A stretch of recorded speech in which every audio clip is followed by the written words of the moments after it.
I had just been splashed with water and immediately demanded an apology from those two thugs. Looking at these two punks before me, I found them laughable. One of them immediately wanted to teach me a lesson, but what they didn't know was that inside this seemingly weak high school student lived a gang boss. A few days ago, this boy was just a bullied high schooler. On that day, he climbed onto a bridge, ready to end his miserable life. Unfortunately, I passed by and saved him. When I woke up in the hospital, I discovered I was in the boy's body. We had accidentally swapped souls. Just as I was confused about this, familiar voices suddenly came from outside. I immediately opened the door, and sure enough, my gang members were there. Without a word, they beat me up. I didn't understand why they were attacking me, but when I saw myself in the nearby mirror, I understood.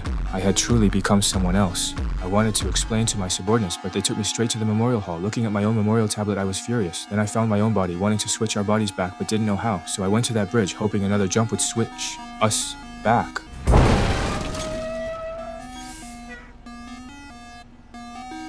When I woke up again. Not only had our souls not switched back, I had also injured my foot. I was desperate to find my corpse, but doctor told me that since I'd been unconscious for 3 days, my body had already been cremated and the funeral was over. Now I could only live on in the boy's body. I dug out the boy's tablet, after unlocking it with facial recognition. The first thing I saw was the boy's diary. From the diary, I learned the boy was named Song Lixian and his suicide attempt was entirely due to long-term bullying. At first, the school bully forced him to steal alcohol from home, then forced him to steal jewelry. When he said there was nothing left to steal at home, the bully made him steal cigarettes from stores. If he didn't comply, he'd receive a vicious beating.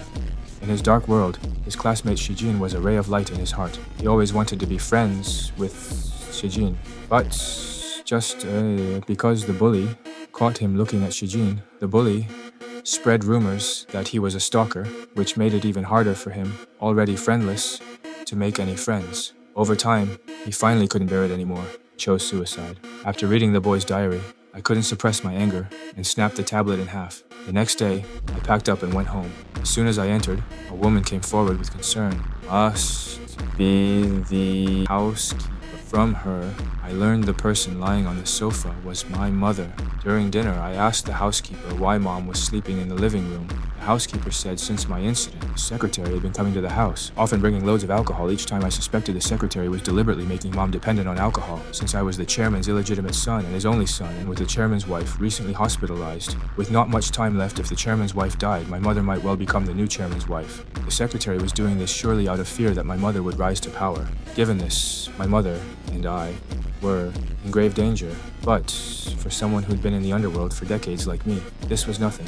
Looking at my long hair, I decided to change from the ground up, so I went to the barber shop for a student cut and changed my